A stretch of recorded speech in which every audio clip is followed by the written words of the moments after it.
Good morning to section Waling-Waling. So we are in the week 8 of the first grading period. So in Homeroom Guidance, so nasa module 3 na po tayo. So before we start our lesson for module 3, let's answer this simple game. It is a 4 picks, 1 word. Merong 4 na pictures, then identify po yung words na makikita ninyo sa babang hint. May hint po sa ibaba. Ito po yung unang picture. Ito po ang pangalawang picture. Third picture.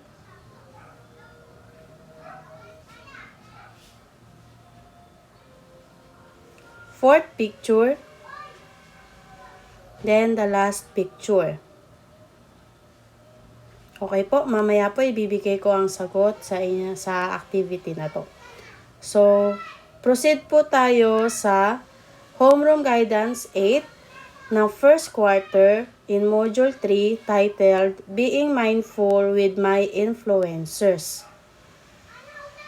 So, what are the learning objectives for this lesson?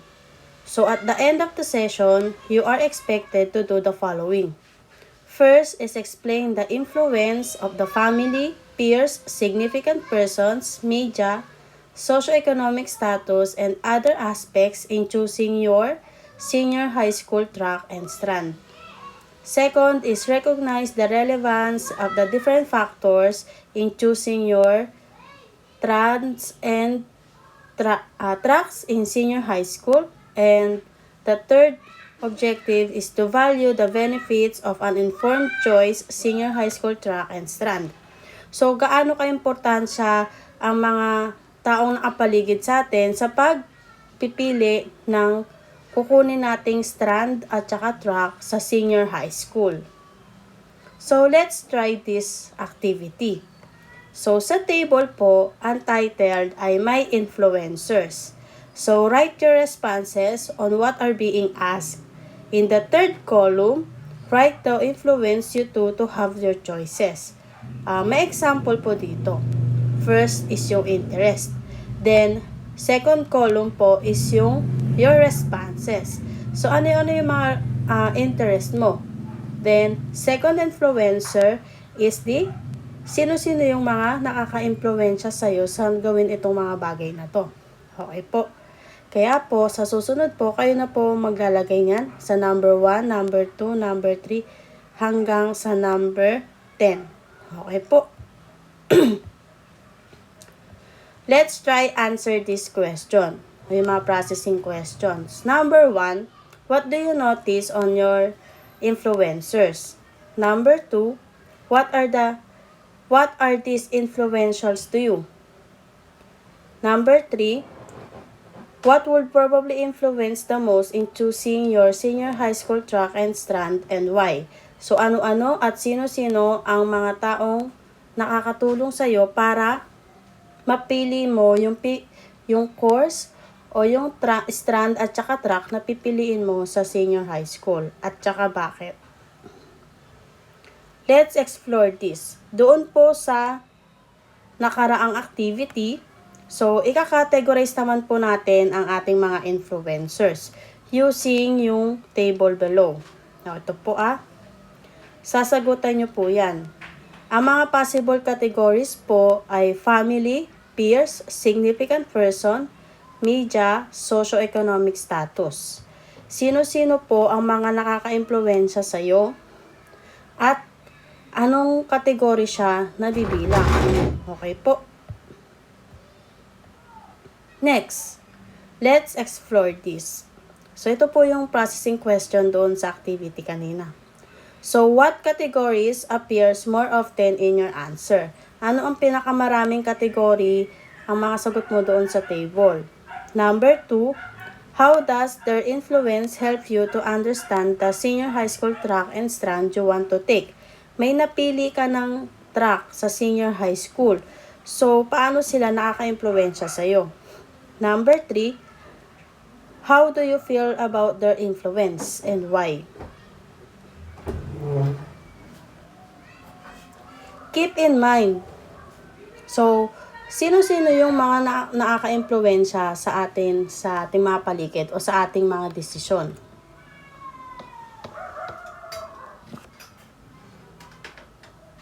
Una po ay yung family and relatives. Remember po, your family may become your influence in choosing your career. Yung parents ninyo, yung mga relatives ninyo, sila po ang great impact sa ating pagdidesisyon sa pagpili ng ating future para po tayo ay ma-encourage. Sila din ay malakas na influensya para po ma-follow natin kung ano yung pipiliin nating footsteps or goal sa ating buhay. Pero on the other hand, minsan po, ang family and relatives po may discouragement to pursue your footstep or you choose your different careers. Minsan kasi, ang pinili ninyong choice na course o yung goal ninyo o yung dream ninyo ay ayaw nila para sa inyo. Kaya po, lagi pong tandaan, every family members has a different approach in influencing your future career. Kausapin po ang magulang, kausapin po ang nanay, tatay, ate at kuya kung tama ba ang naging aking desisyon. Pangalawang influencer po ay yung tinatawag nating friends or peers. May also influence in your making your choices. They may they may encourage you or ma-influensyahan kayo sa pagpili ng inyong track or strand sa senior high school o kung ano man yung magiging dream ninyo sa future. It is important that you recognize your personal capabilities. Lagi po ninyong tandaan na dapat po alam nyo pa rin po yung priority ninyo sa buhay kahit na kayo ay nai-impluwensya ng inyong mga kaibigan.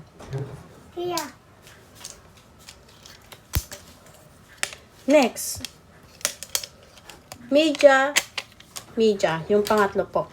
So, media can provide career information. So, napakalaking impluwensya po ng media sa pagdedesisyon natin. So, maraming paraan o maraming uri ng media ang nakaka-impluwensya po sa atin.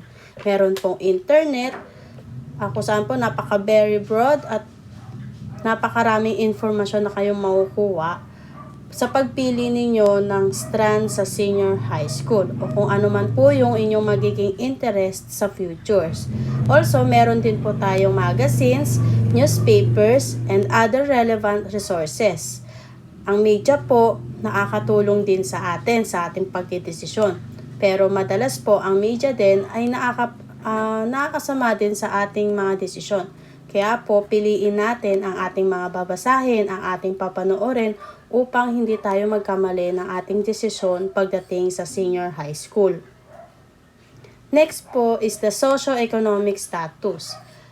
Okay po, pag sinabi natin socio-economic status, ito po yung financial capability ng isang pamilya.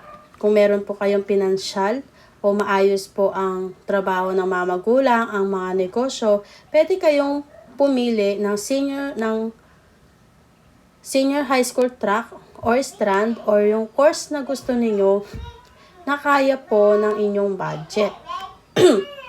Kung hindi naman po kaya ang budget, pumili po ng course or track na kaya lang po ninyong i-provide. Okay po, kadalasan po yan po yung problema ng sa atin. Okay po. For example po, dahil walang trabaho ang mga magulang ko, ang kukunin kong course ay yung kaya lang po ng aking budget. Yung parang mga ganun po yun. On a more positive note, nagsuserve din po ang socio-economic status o yung financial capability na maging inspiration sa pag-choose natin ng ating career. Kasi minsan ay sasabihin ko na ayaw kong maghirap. Kaya pipili ako ng course na kaya ko para pagdating ng panahon at magkaroon ako ng maayos na trabaho o ng negosyo ay hindi mararanasan ng future family ko ang aking paghihirap nung ako ay bata pa. Okay po? So, the following are just practical tips to guide you in making sense out of your influences. So first, understand yourself. Okay po, identify nyo po yung ano yung gusto ninyo. What you want, what your interest, saan kayo interesado, what can you do, kaya nyo ba yun, and how your talent can be used of. So, ano yung mga talent ninyo? Yung gusto ninyo at saka talent ninyo. Dapat po, understand yourself. Second is ask help and guidance from the right people. So, your guidance counselor can facilitate your journey to understand yourself better as your career pathing. So, nakakatulong po ang guidance counselor, ang teacher, sa pagpili ng inyong gustong tahakin. Sila po ay nagbibigay ng guidance, ng tips, kung tama ba ang naging desisyon ninyo. Okay po, hindi po sinabing susundin nyo sila.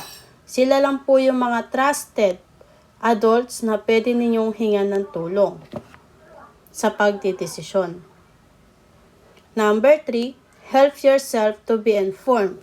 Pag sinabing help yourself to be informed, magbasa, manood ng mga programs o informative programs or resources tungkol sa senior high school at saka senior high school track. Okay po, yung legitimate po na sources para po alam po ninyo yung inyong mga pipiliing course na related po para sa inyong future.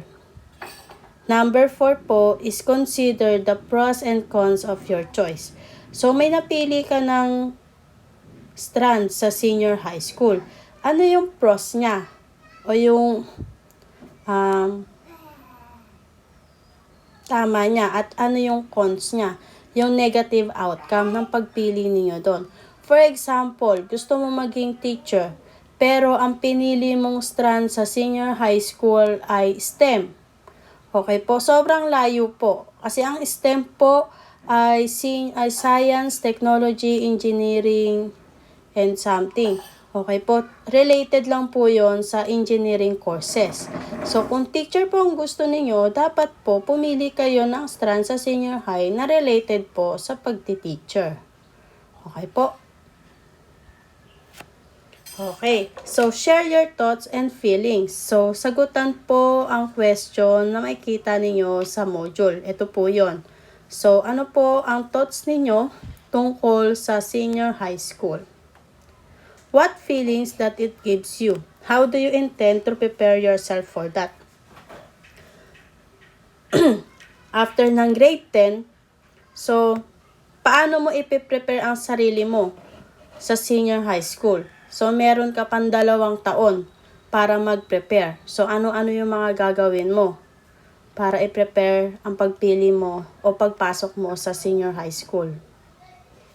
You can do it. Okay po?